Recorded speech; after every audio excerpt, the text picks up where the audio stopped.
su evaluación, su tratamiento para poder prevenir eventos cardiovasculares.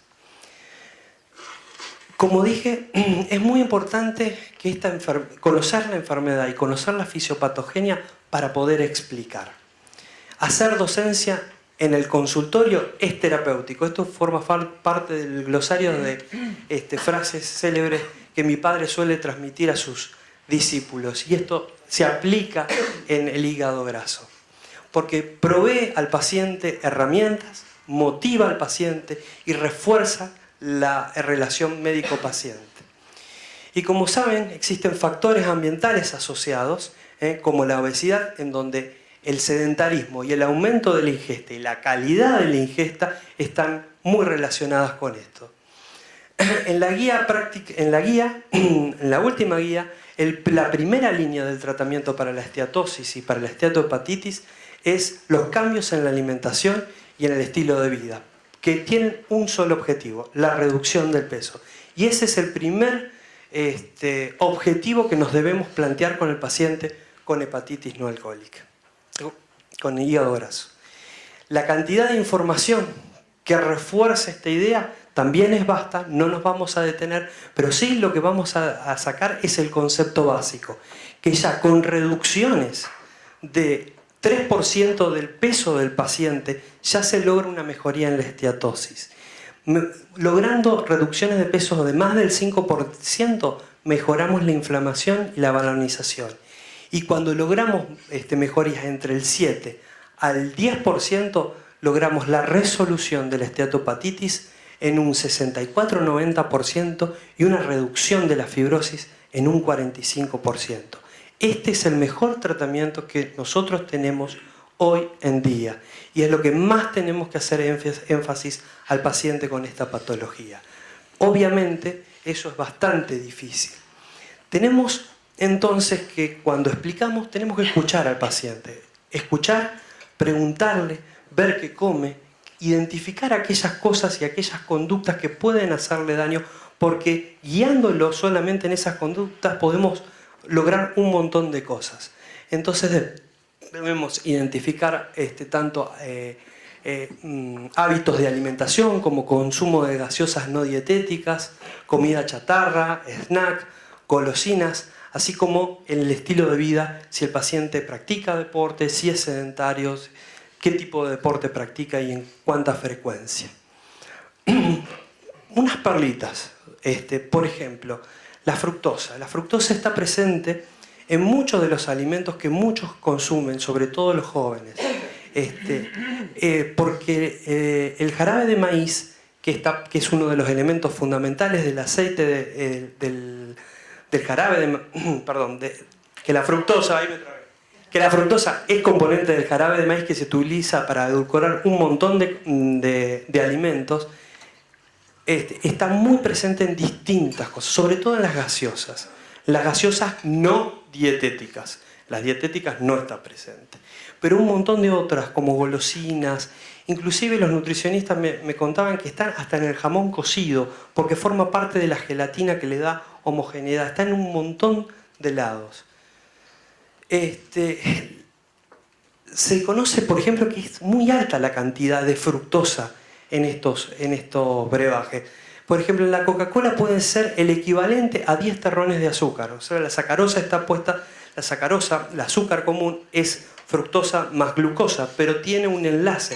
En el jarabe de maíz la fructosa está como monómero y por tanto la absorción es mucho más rápida y la proporción puede llegar a ser hasta más elevada.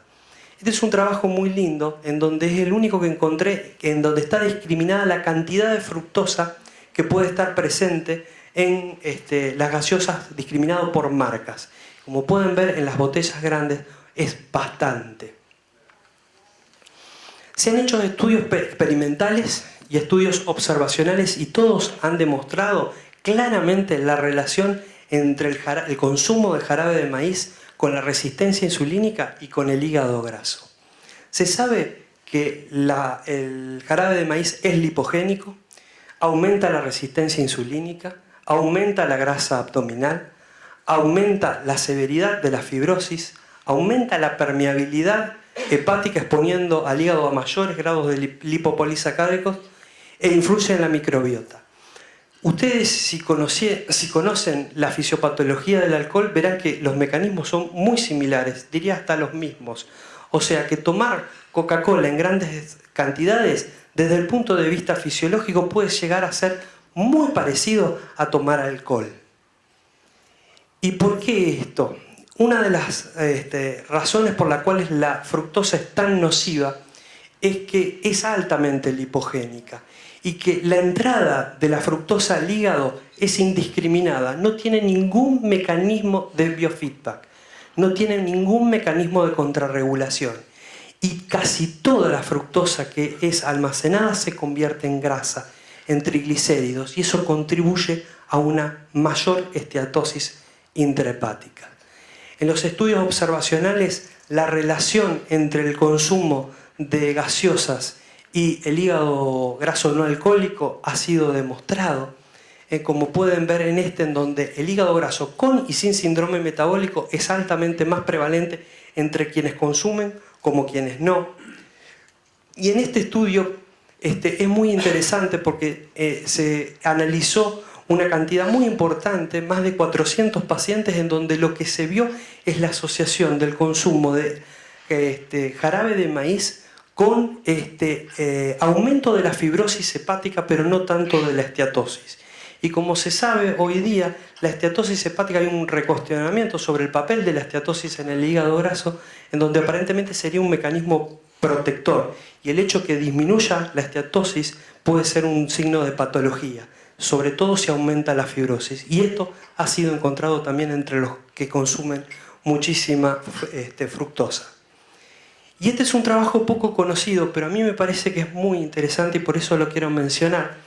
Este trabajo en donde se le hizo consumir a las pequeñas ratas grandes cantidades de jarabe de maíz produjo esteatohepatitis y fibrosis. ¿Y cuál es la importancia de este trabajo? Porque gracias a este trabajo cambiaron los modelos animales. Antes se utilizaban ratas modificadas genéticamente para producir obesidad. Gracias a este trabajo se produjo un nuevo modelo animal en donde lo único que hay que hacer es darle de comer las mismas porquerías que comemos nosotros. Así que, y con esto tenemos un nuevo modelo de esteatohepatitis. Otra cosa que es importante es mencionar en el papel de la comida chatarra, en donde se pueden encontrar grandes cantidades de grasas trans, que fueron introducidos en forma masiva en Occidente justo a más o menos al mismo tiempo donde empezamos a ver mayor hígado graso no alcohólico. Las grasas trans son productos no deseados del proceso químico de hidrogenación de ácidos grasos insaturados a saturados de una forma artificial, de una forma trans, y eso promueve la esteatohepatitis. Un trabajo que incluyó estudiantes de medicina quienes fueron alimentados en dietas ricas de grasa proveniente de restaurantes conocidos, encontró que a las 2 semanas habían elevado las transaminasas. Y otro estudio retrospectivo encontró candidatos a cirugía bariátrica que consumían este tipo de alimentación, encontraron más fibrosis y esteatohepatitis. Y esta película que yo puse acá, el cartel Super Size Me, alguno a lo mejor la vio o la recuerda, fue una película documental que ganó el Oscar en su rubro, en donde el productor se sometió a alimentarse todos los días, a ir a una cadena muy famosa de estos productos, Burger King y McDonald's, y alimentándose solamente de hamburguesas y papas fritas, mientras contaba cómo era el trasfondo de la industria de la alimentación rápida. El muchacho debió interrumpir su experimento porque hizo un hígado graso con esteatohepatitis y los médicos lo obligaron a suspender. Pero la película obviamente siguió y de hecho ganó un premio. ¿Qué otras cosas podemos hacer? Bueno, restringir fructosa, restringir alimentación chatarra, pero ¿qué otras cosas? ¿Qué puedo hacer, doctor? Siempre nos dicen los pacientes. Una de las cosas que podemos aconsejar es alentar si el paciente consume café. Y ya hay trabajos que han demostrado que el café es protector y es un antifibrótico. No es potente, no es que le vamos a curar dándole café a los pacientes, pero es algo que podemos hacer y podemos alentar. Y ya tenemos evidencia de que eso es así.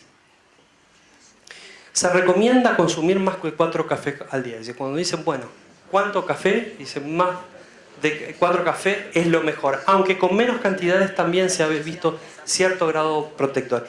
Y si me preguntan qué tipo de café, esto se ha visto tanto en el descafeinado como en el común. Bien.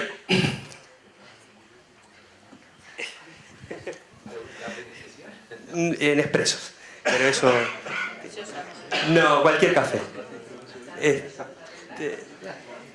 Bueno, en tanto los cambios de alimentación a la dieta, hablamos de las cosas que pueden ser nocivas y que podemos aconsejarnos consumir, pero lo ideal es decirle al paciente que cambie el hábito de alimentación en una forma mucho más reglada. Recordemos que la principal estrategia es lograr una disminución del peso. Y esto podríamos hacerlo con restricciones energéticas que alcancen un déficit del 30% del balance energético. Y debemos lograr por lo menos un 7 a 10% del peso basal. Desgraciadamente, solamente el 50% de los pacientes se encuentran en condiciones de hacerlo. Las estrategias son varias, podemos hacer... tenemos que evitar en el consultorio tratar de usar la palabra dieta. Esto me lo enseñó un colega que tiene un doctorado en síndrome metabólico, porque la dieta es una palabra que nos da inconscientemente la noción de finitud. Yo hago una dieta, la empiezo y la termino. Y no